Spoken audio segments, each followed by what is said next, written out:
If you like this video, please give it a thumbs up, comment, and subscribe to my YouTube channel, as well as follow me and subscribe to me on all my other social media platforms.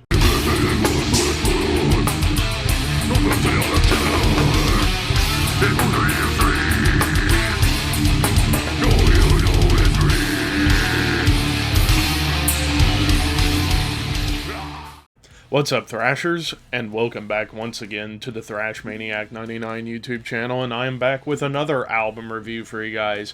Yeah, this weekend was pretty much all underground stuff.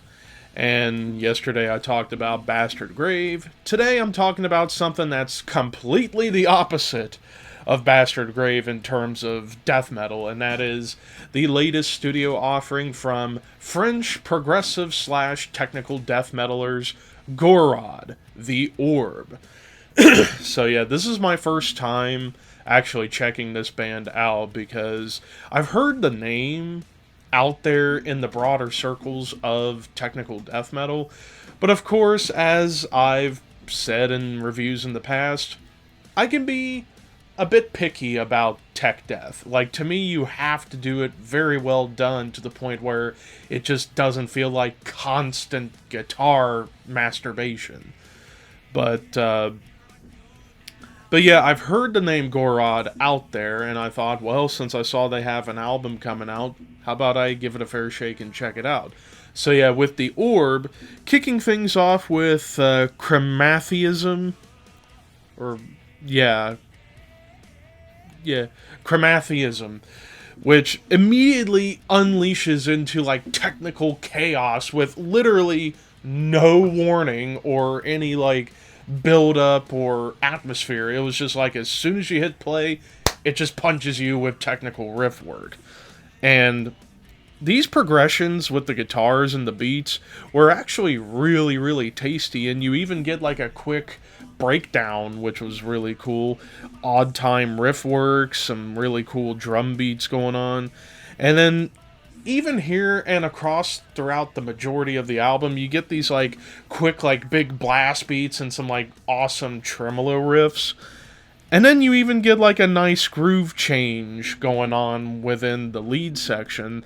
And even this lead is harmonized as well. Now, I'll just go ahead and say it.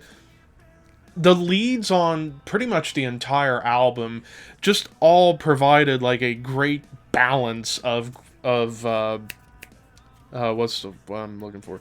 Great, like, tasteful balance of shred, technicality, and melody, where it just doesn't feel like it's just all about, let's see how fast I can play. Like, yeah, you do get leads like that where it's just all about the technical wizardry and even a lot of tapping, but I always like hearing taps in the guitars when it comes down to leads or a lead line, because it's just always cool to see how they can play something that sounds so fast, but yet they're doing it with very minimal movement on the guitars.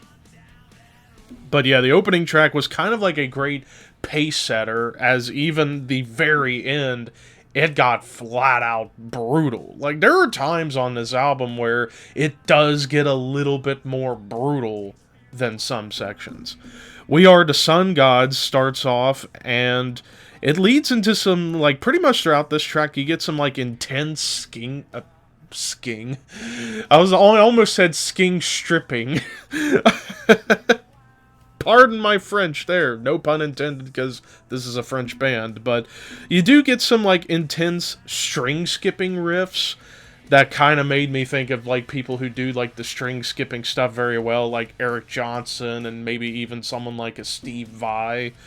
But you get, like, string skipping riffs all throughout, and sometimes even on top of blast beats and the thrashy beats that you get here and there. And some of these riffs actually do get quite melodic. And of course, there's a really cool, clean tapping section, and the bass is kind of following along, providing its own voice. And just awesome drum solo in here, too. The title track is kind of a unique song because it starts off with these, like, 80s sci-fi synths and electronic beats, and then it gets into a cool groove. And this groove lasts throughout the entire track, and it feels like fellow French band Gojira, which, could that be a coincidence? I don't think so, because, you know, both Gorod and Gojira are French bands. But yeah, this song had a lot of Gojira laced throughout. And it's also a bit more mellow, and I use mellow in quotation because you still get growling vocals on here, but the way the song goes and the songwriting itself felt a little bit more mellow. Then we got, I'm gonna have a hard time pronouncing this one, Savitri, which it's spelled Savitri, but I assume it means savagery. But it starts off with like these quirky melodies on the guitar that almost remind me a little bit of Haken a little bit, which is ironic considering I just talked about Haken last week in a review. But then it gets into a really cool, brutal groove that's going on. And then even these cool, like, little clean sections that you get here on this track, again, brings back more of those Gojira vibes. And maybe even a hint of, like, a clean Meshuggah moment a little bit. But you get, like, cool riff switch-ups and blast beats, calm yet suspenseful clean section, bringing back that Gojira influence again. And this lead was probably one of the most tasty leads of the entire album. And you get a Dirk blast, which, Dirk Verburen, you have created something fucking cool for drummers to perform. And this was one of your blast beats from a different drummer on an album. But then we get to Breeding Silence, which starts off with like a cool proggy riff, and it changes along with the beat, as it will sometimes go from groove to just suddenly thrash for a couple seconds. And even the thrash moments, like this is one of the thrashier songs of the album, it kind of has a little bit of a Revocation vibe mix in with those technical parts. And even a catchy chorus, kind of, and of course, taps, because why the hell not? The song Victory, which I think is the shortest track of the album at a little bit over 3 minutes, it does start off ferocious with like a melodic tremolo riff, but it has a lot of dynamic shifts going on. And again, like tapping craze on a groove, even cool bass flourishes happen. Waltz of Shade begins kind of similar to Victory, except a little more prog-centered, with a melodic tremolo riff on top of like a sweet jazz groove and a jazz bass line, definitely expanding on their prog influence. And even soothing, clean guitars come in on this track as well. And then this song kind of has an interesting formula. Groovy verses with tapping guitars on the choruses. And of course, the ending was really cool with it being all tapping, but it fades gradually. Scale of Sorrows starts off, again, in a more brutal sense. This almost felt like a Legion a little bit. Like, it kind of reminded me of a track a Legion had on their album Damnum last year, which, by the way, that's a fantastic album. Thrashy beats, but you get more dissonant guitars. So this is one of the songs that has more dissonance going for it, which was definitely something to change up a lot of the songwriting approach on the guitars.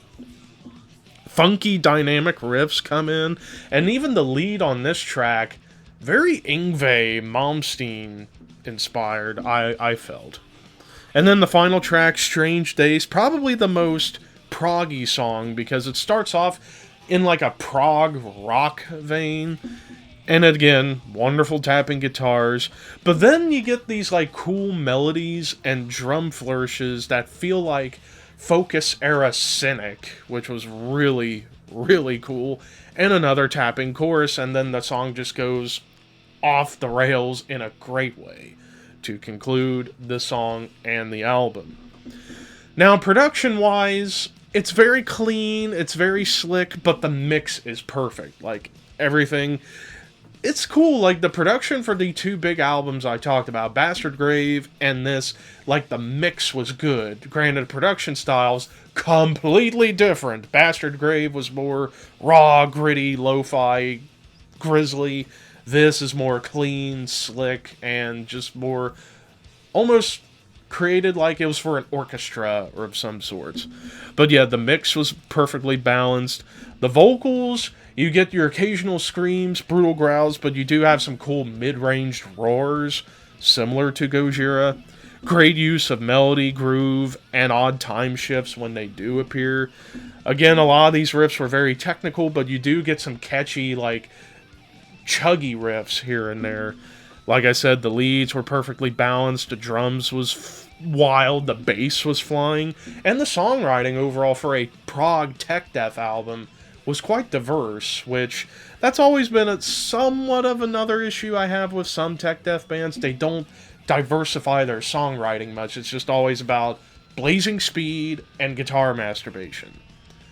This album and band do a great job at trying to diversify what they can do and still create some wonderfully crafted music. So, overall, if you are a fan of bands like Gojira, Obscura, Necrophagist, Revocation, and even early Cynic, you are going to dig this album.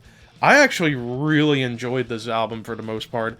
I'm going to give this one an 8.5 out of 10. Like, I'd say this is one of the better tech death albums I've heard in a little while, just because it wasn't always about showing off on the guitars and the drums. They were able to create some hooks and really settle in on really nice groove to really change everything up quite a bit. But of course, that's just my opinion. What did you guys think of the Orb by Gorod? Let me know in the comments below. But until next time, as always, you people keep your horns high and your dreams wet.